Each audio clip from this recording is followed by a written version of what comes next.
पाहत रहा फक्त धर्मवीर न्यूज, आपलं गाव आपली बातमी।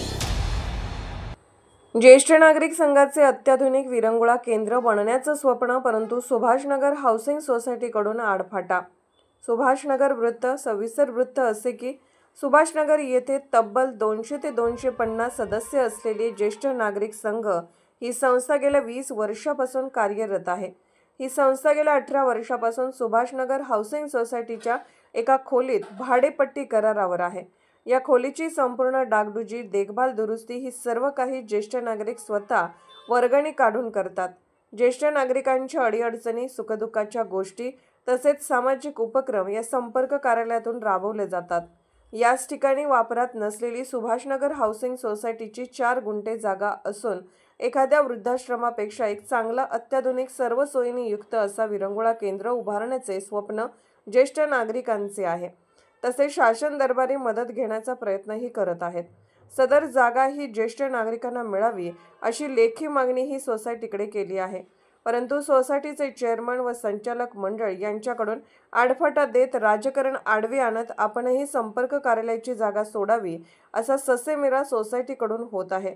विशेष बाब म्हणजे ज्येष्ठ नागरिक संघातील 200हून अधिक सभासद हे सोसायटी प्लॉटधारक असून त्यांनाच सोसायटीकडून डावलले जात आहे। ज्येष्ठ नागरिकांनी नेमके जायचे कुठे असा प्रश्न ज्येष्ठ नागरिकांना पडला आहे। धर्मवीर न्यूज, विक्रांत लोंढे, सुभाषनगर, मिरज। ते ऐकायला तयार आहे, म्हणजे माझी खरी तक्रार त्यांनी आमची पत्र घेत नाहीत असं आहे। आम्ही 18 वर्ष झालं या इमारतीमध्ये राहतोय, आम्हाला कोणत्याही प्रकारचं सहकार्य केलं जात नाही, दिलं जात नाही। आता आम्ही 6 महिन्यापूर्वीच इथं लाईट कनेक्शन घेतलं। त्या लाईट कनेक्शनसाठी दाताचे राळे केले आणि त्यांना विनंत्या केल्या, परंतु त्या व्यक्तीनं, चेअरमन साहेबांनी, संचालक मंडळाने आमची दखल न घेता, 18 वर्षात दखल न घेता 6 महिन्यापूर्वी त्यांच्याच सोसायटीच्या, गृहनिर्माण सोसायटीच्या नावानं शेवटी आम्हाला इथं वीज कनेक्शन दिलं। का हो, जगात असं नाही आहे? भाडेकरू असेल किंवा एखादा तिथं राहणारा माणूस असेल, त्याच्या नावानं तुम्ही जर संमती दिली तर त्या संमती दिलं तर आमच्या या ज्येष्ठ नागरिक संघटनेच्या नावानं आम्हाला हे घेता आलं नसतं, पण देत नाही।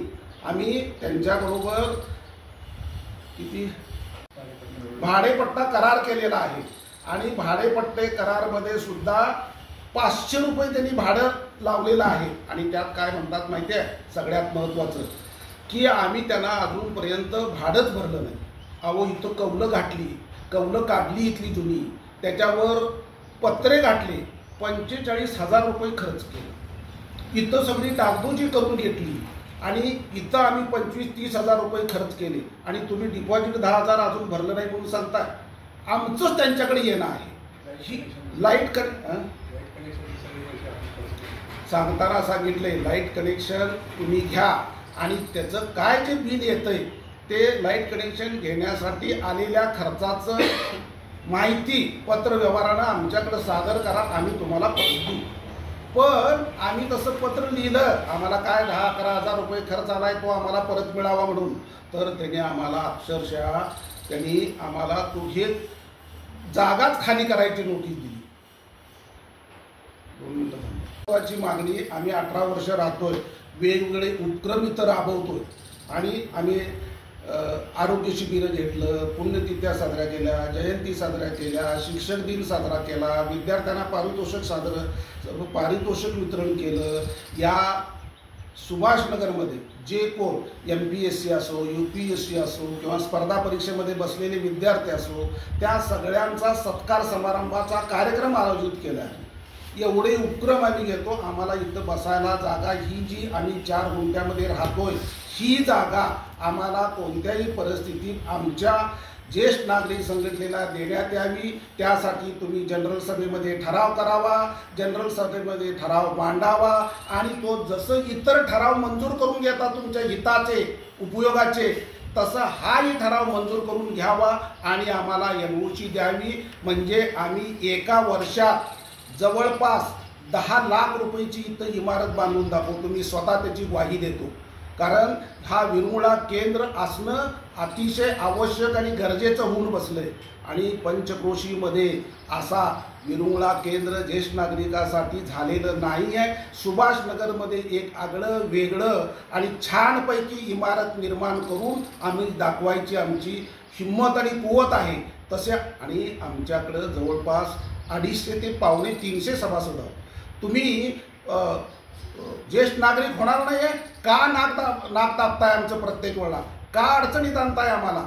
हे असं होऊ नये। आम्हाला ताबडतोब NOC द्यावं आणि आम्ही शासनाकडून विरंगुळा केंद्रासाठी ही स्थापना करून विरंगुळा केंद्र निर्माण करणार आहोत। त्याची दखल घ्यावी, त्याचा अंदाज घ्यावा आणि आम्हाला उपयोगी पडावं, आम्हाला सहकार्य करावं, आमची अडवणूक करू नये, आम्हाला त्रास देऊ नये एवढीच आमची अपेक्षा आहे।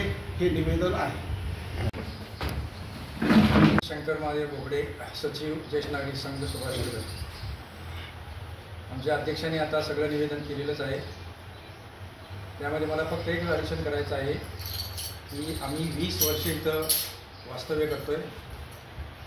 सगळे सभासद आमच्या आहेत, तेच संस्थेचे पण आहेत, म्हणजेच हाऊसिंग सोसायटीचे आहेत आणि ही संस्था सभासदांचीच असल्यामुळं सभासदांच्या हिताचं काम सोसायटीने करणं, त्यांनी स्वतःहून करणं अपेक्षित आहे। आम्हाला ती मागणी करण्याची आवश्यकता भासायला नाही पाहिजे, पण आम्हाला ती मागणी करावी लागते। हा मार्ग आम्ही चोखाळला आहे, त्याच्या पाठीमागे बरीच कारणं आहेत, बरीच मोठा इतिहास आहे। आमची इच्छा नसताना आम्हाला हे करावं लागते। तर आम्ही अर्ज केला असताना आमच्या अर्जाची जर व्यवस्थित दखल घेतली असती तर हा प्रसंग ओढवला नसता। त्याच्याबद्दल गैरसमज कोणी करून घेऊ नये। कुठल्याही द्वेषापोटी रागापोटी असं आम्ही करत नाही आहे। आम्हाला तुम्ही सहकार्य करावं आणि जागा उपलब्ध करून द्यावी। ही ऑफिस आणि सभोवतालची जागा अशी मिळून जवळजवळ 4 गुंठे असेल जागा ही, ती आम्हाला द्यावी। आणि एवढी जागा मागण्यापाठीमागचा उद्देश असा आहे की जवळजवळ 200 सभासद, म्हणजे प्रत्येक घरामध्ये जवळजवळ एक ज्येष्ठ नागरिक आता आहे सुभाषनगरमध्ये, आपल्याला ती कल्पना असेलच। तर आमच्या मागणीचा विचार व्हावा आणि तुमच्याकडूनच अशी आम्हाला बातमी यावी की आम्ही आपल्याला जागा द्यायला तयार आहे, आपण यावं। धन्यवाद।